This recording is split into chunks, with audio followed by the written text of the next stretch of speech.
It's been a long time since I wanted to find my way to Kamchatka, but just traveling is no longer interesting for me. There are too many travels in my life.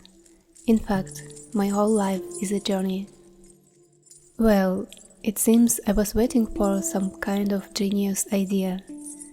Not just to go to Kamchatka, but to combine it with another breakthrough in my life. To become blown away by the beauty of fear and the magnificence of what is happening. When I first got on dirt motorcycle and realized that I could ride off-road, everything came together. In my head, the decision was made. The summer of 2020, I got a motorcycle license, bought my first road motorcycle YBR 125 and traveled all around Altai mountains. The same summer at the Altai Motor School, I tried a dirt motorcycle. I rode with Altai dirt bike riders and immediately felt that my baby YBR was not enough for me anymore. It couldn't even ride up elementary hills that I already could do. In the fall, I decided that I would go to Kamchatka on my own dirt motorcycle, which at that moment I didn't have, as well as I had no permanent job nor stable income. At the same time, I was not going to apply for a job. I knew for sure that for at least 6 months of the coming year I wished to live my winter on the ski slopes, snowboarding all day in Sherigesh. In general, I was only ready for a wonderful and useful pastime in which I somehow get a motorcycle. Why live this life if you don't do what inspires, what you can get a kick out of, inventing for yourself new impossible adventures along the way? I still remember this day when in April 2021, while taking up the ski lift in Sherigesh, I paid $4,000 for Yamaha TTR Raid 250 motorcycle, and it became mine. This cat has 30 horsepower and the softest seat of all such kinds of dirt bikes. It's a bit heavy for real off-road, but for a combination of long-distance asphalt plus enduro and off-road, this is the best option. For a trip 6,000 kilometers from Altai to Kamchatka and around it, Raid seems to be the coolest option. Now, looking back, I can absolutely confirm it. I choose a motorcycle almost spontaneously, carefully listening to my heart. I listen to what they say and what I feel at the same time. When I saw a photo of this particular Raid in the ad, I immediately knew that it was mine. I call it the cat. Thanks to non-original exhaust, it rumbles very loud in a unique way, like a huge purring cat. How I managed to make the amount for a motorcycle, I don't know. I usually don't keep accounts of my income and expenses. I just know how much money I need and everything somehow works out by itself. I am a photographer. Of course, working abroad I earn much more by shootings. But in Sherigesh, during the winter, I photographed freeriders and those who came to ride, so I had enough work. But the main thing is that I knew for sure that I needed a motorcycle. I had already seen myself riding in Kamchatka, and it appeared. Ski and snowboard season ended, so did my earnings. I haven't worked as a photographer in Russia for a long time. I didn't have the time or desire to start any kind of shooting in Siberia. Therefore, I didn't even want to think with what money I would go to Kamchatka. Somehow a friend decided to calculate the budget of my trip in advance and named the amount of $2,000. I thought for a second that God, where I am going? Now I don't even have close to that amount. But I immediately sent this thought away and continued to plan the trip. So the trip happened. Full set of spare parts, prepared motorcycle, new tires, spare inner tubes. I sent another set of off-road tires to Kamchatka by the shipping company Energia, but it took 2 months and only reached the place by the end of my trip. In Kamchatka I had to buy another set of off-road tires, because I can't ride at all through mud and sand on universal ones. I have a good helmet, knee pads and motorcycle boots. I bought a chest protector on AliExpress, but I had no time to bother with clothes. In addition, I had no time and money for that, so I bought a regular cheap membrane jacket and pants in a hunting and fishing store, right before leaving. Altai Vladivostok is a 6,000 kilometers journey. Before, the longest long-distance ride for me was 200-300 kilometers. In the first couple of days, I did 200-300 per day and thought, wow, what a distance I made. I remember how on the third day I rode 500 for the first time. After 10 days, I easily did 200 kilometers in the morning before breakfast without stopping, stopped to have breakfast, realizing that there are only 500 kilometers left. When I do something in this kind of mood, it can be described as flow. When the whole universe sings along with me, because I'm fulfilling my dream.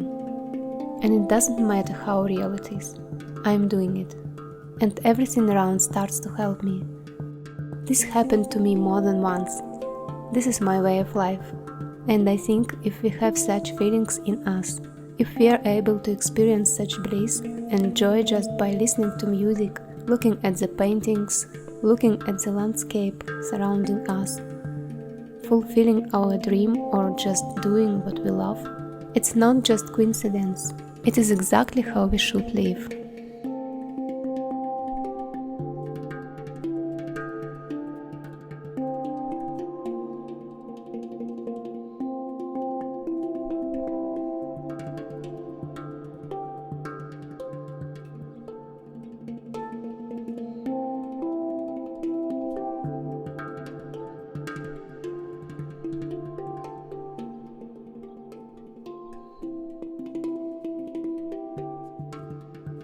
This joy is not accidental.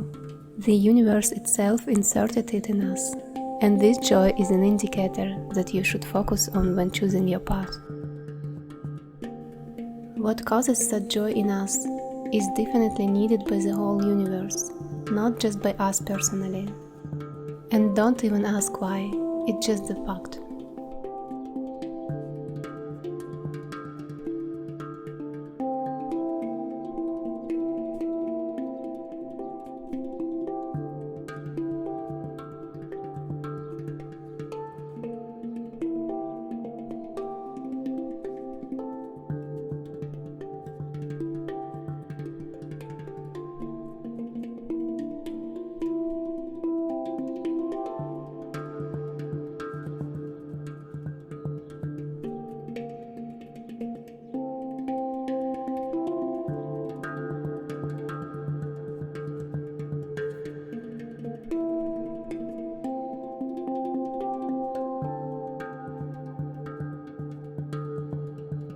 Somewhere in the middle of the road, a small bird crashed into my head.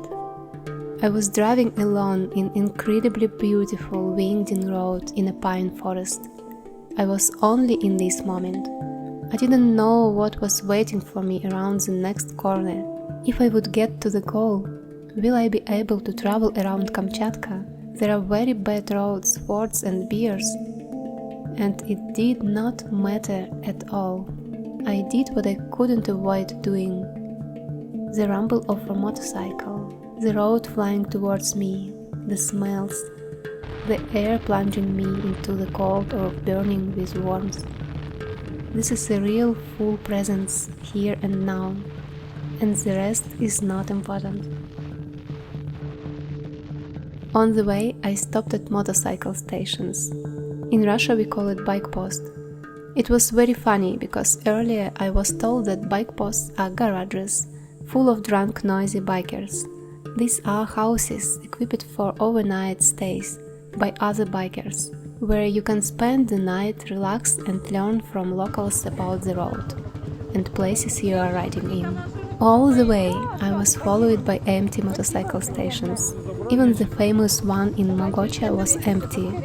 Everyone went to drink out of town for someone's birthday, and my neighbor was Axel Baikalsky, who having learned that I didn't know where I would spend the next night, provided me with contacts and took care of my father overnights, because the bike posts at this stage of journey have temporarily ended.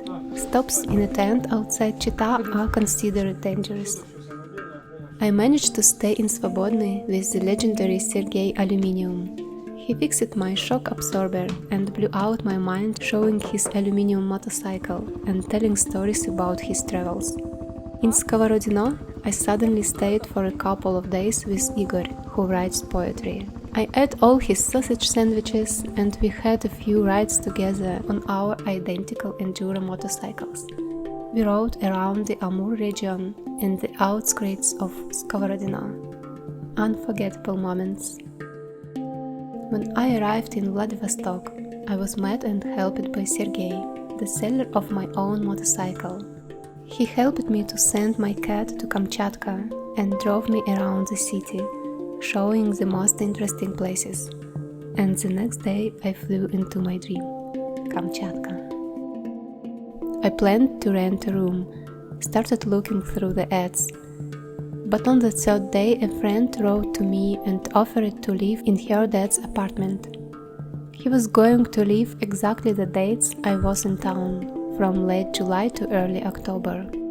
I could live for free for 2.5 months, watering flowers in a 3-room apartment in Yelizovo. I planned to settle here when I imagined my adventures. I have already gotten used to miracles, but I can't stop enjoying them and experiencing happiness and gratitude every time if it happens to me. Happiness is never too much. It is impossible to get used to.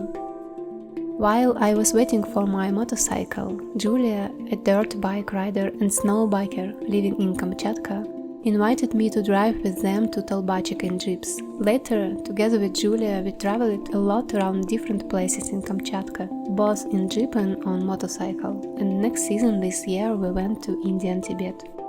Talbachik was my dream. I realized that I would hardly get there on a motorcycle, because the part of the road with a deep ford and 70 kilometers of the road through the forest with bears is not really a road. It's mud, you pull stuck big jeeps out of it. It's not really my skill level. And of course I went with the guys in jeeps to my dream Talbachik. I remember how in the morning I woke up, left the tent when everyone was still sleeping, and saw strange footprints passing by my tent. There were some giant footprints and huge step size. Then I found out that it was a running bear. I decided to follow these footprints to see where they led, and I came across Grisha's camp. We met, exchanged contacts, and Grisha turned out to be a guide who helped me to get to Talbachik already on a motorcycle.